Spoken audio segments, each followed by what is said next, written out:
dos temas que a nossa reportagem citou é justamente a medida provisória que amplia a margem de concessão de crédito consignado para aposentados e pensionistas do Instituto Nacional de Seguro Social. Essa MP pode ser votada hoje pelos deputados no plenário da Câmara. A proposta, que foi editada pelo Poder Executivo em outubro do ano passado, aumentou o limite dos atuais 35% para 40% do valor do benefício. A medida se aplicou para os empréstimos feitos até o dia 31 de dezembro do ano passado.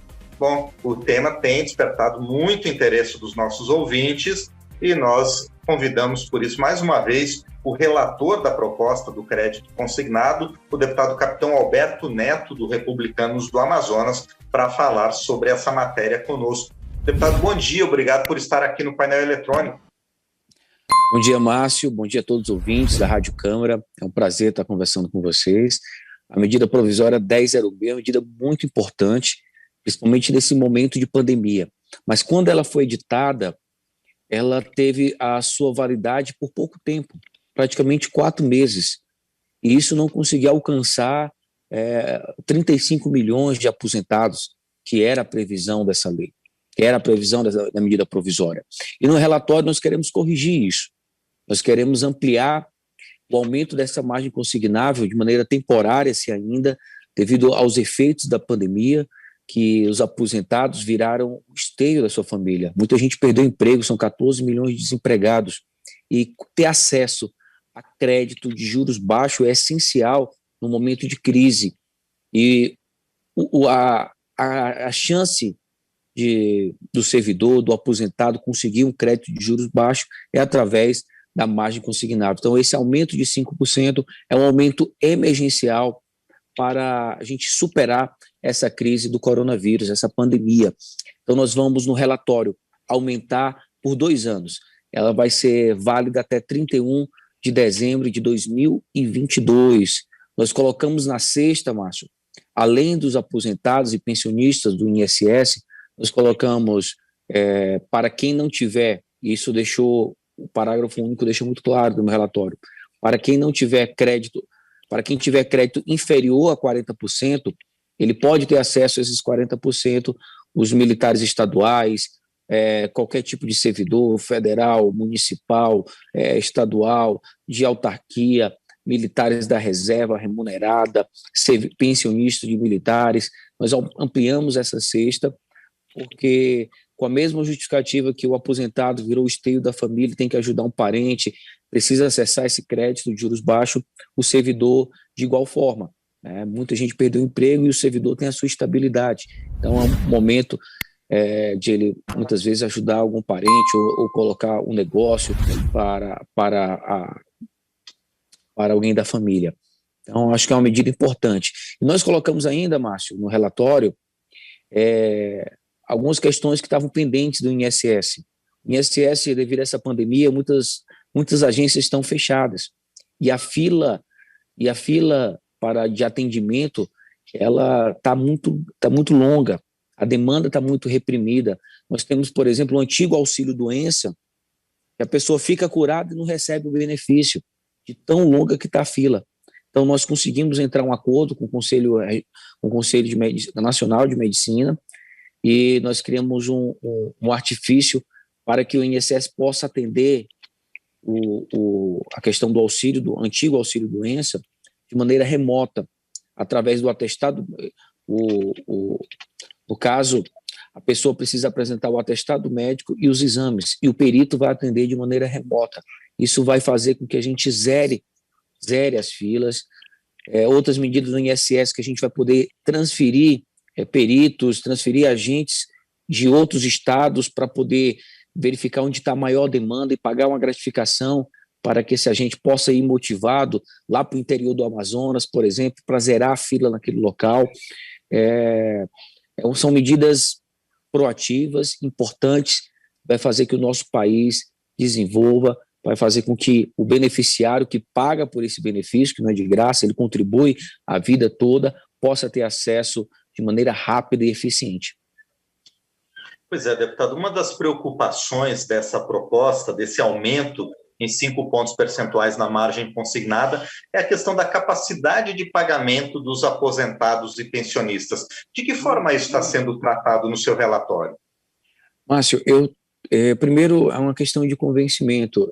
Eu não vejo a margem do consignável como a questão do superendividamento. Não está dentro do mesmo escopo. Por quê? Eu como militar, já peguei empréstimo consignado. E eu já peguei empréstimo para pagar as minhas dívidas, para reduzir as minhas dívidas. Porque se ele tem 30% da margem, ele vai ter 70% que não está na margem, que ele não vai poder utilizar dentro desses juros baixos.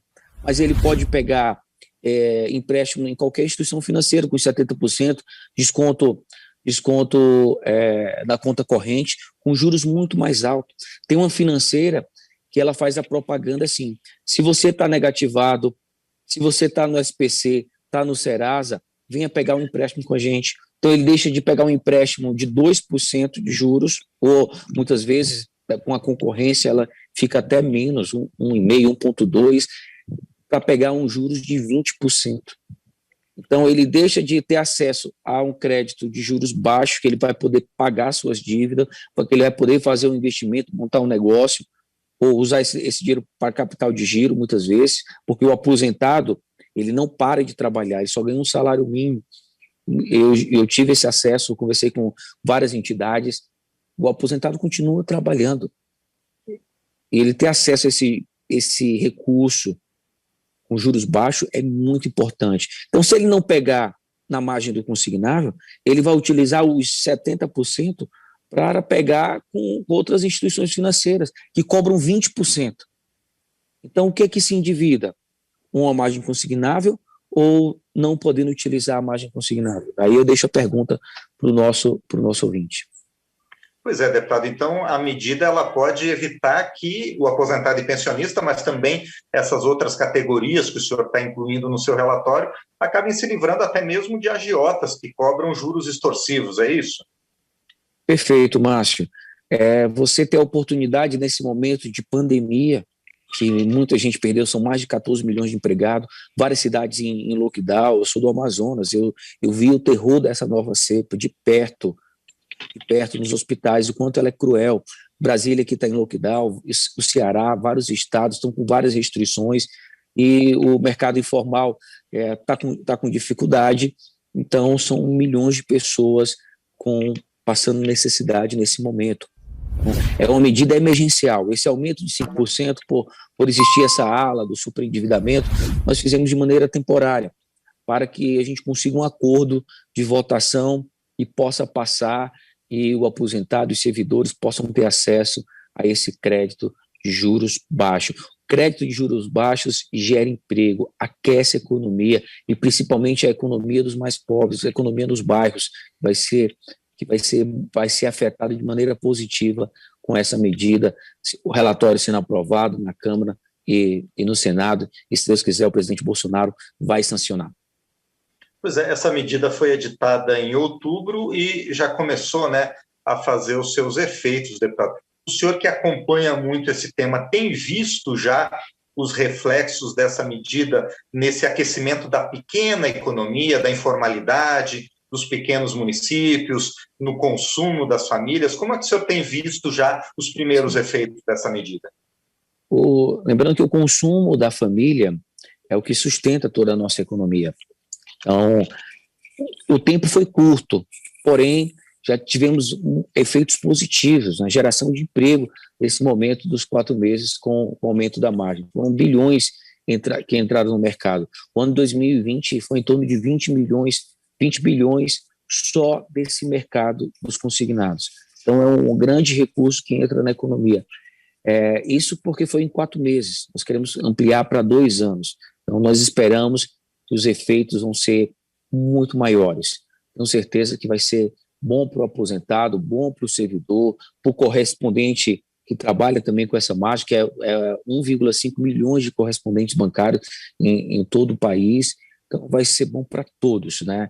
É uma questão de ter acesso a um crédito de juros baixos. Todos nós queremos ter acesso a crédito de juros baixos para comprar uma casa, para montar um negócio, e a burocracia A grande burocracia, burocracia negativa, ela impede do pequeno empresário, de você realmente, de ter acesso a esses créditos que existem no mercado de juros baixos. É muito difícil, são várias certidões negativas, é uma dificuldade dos bancos em querer ceder, e a margem consignável é uma lei. Então, praticamente dá uma segurança para as instituições financeiras fornecer esse recurso, esse crédito a juros baixos. Então, vai ser importante tanto para a questão do INSS, que vai dar agilidade, se Deus quiser vai ser aprovado nessa tarde, a partir das 15 horas, vamos começar a discutir o relatório, como também o acesso, essa ampliação de 5% da margem consignável. Tinha outras emendas importantes que eu não consegui acordo para colocar no plenário no momento do relatório, mas que ainda vão ser discutidas, que é a questão da suspensão da margem consignável, que já foi aprovada no Senado. Eu tinha medidas de 14º salário, mas nós perdemos o orçamento de guerra, então eu seria barrado na CCJ se eu colocasse. Então, foquei na questão dos 5%, que era a origem da margem do consignável, para a gente continuar avançando, mas fica aqui meu compromisso para trabalhar essas outras medidas, tem outras sugestões de cartão de crédito benefício para os aposentados, né, já que são 35 milhões, trabalhar em grande escala, a gente pode conseguir grandes benefícios para os nossos aposentados. Agora, deputado, qual é a sua expectativa em relação à aprovação dessa matéria? O senhor tem negociado com os líderes, com o governo também, até mesmo com a oposição. O senhor vê possibilidade de sucesso na aprovação dessa medida provisória no plenário da Câmara? Sim. Ontem mesmo eu conversei com o deputado Orlando Silva, do PCdoB, que é da oposição, e ele se mostrou favorável, vai me ajudar com a esquerda durante a aprovação. Nós já trabalhamos essa medida na época da medida provisória 936, só que, infelizmente, o Senado considerou matéria estranha e retirou, mas o Orlando Silva foi essencial, ele era o relator da medida provisória e colocou esse aumento da margem consignável. Então, já temos o apoio de uma parte da esquerda, o governo, que nós conseguimos colocar o INSS dentro desse relatório, então eu tenho apoio da base do governo, isso vai ser muito importante para a nossa aprovação. Então, estou muito confiante que nós vamos avançar, acredito que vai ter outras discussões, podem ter emendas de plenários, a gente vai estar aberto de maneira democrática para fazer o que for melhor para o nosso aposentado, para o nosso servidor, para o nosso país, que tanto sofre nessa pandemia. Deputado Capitão Alberto Neto, eu quero mais uma vez agradecer, então, por sua presença aqui no painel eletrônico para explicar um pouco mais sobre essa proposta, sobre o seu relatório em torno da medida provisória que está ampliando a margem de concessão de crédito consignado. E, por último, também quero desejar sucesso ao senhor nas últimas negociações e na votação dessa matéria no plenário da Câmara. Muito obrigado, deputado. Obrigado, Márcio. Obrigado a todos os ouvintes da Rádio Câmara. Eu queria convidar você, ouvinte, para participar das minhas redes sociais, Capitão Alberto Neto, tanto no Facebook, Instagram, Twitter. Nós temos um gabinete virtual, que também é muito interessante. Inclusive, essa margem consignável foi uma proposta que veio pelo gabinete virtual, uma sugestão era de um militar da reserva remunerada, que deu essa sugestão e nós trabalhamos e chegamos à medida provisória e agora, se Deus quiser, vai virar um projeto de lei de conversão. Um abraço, fiquem com Deus.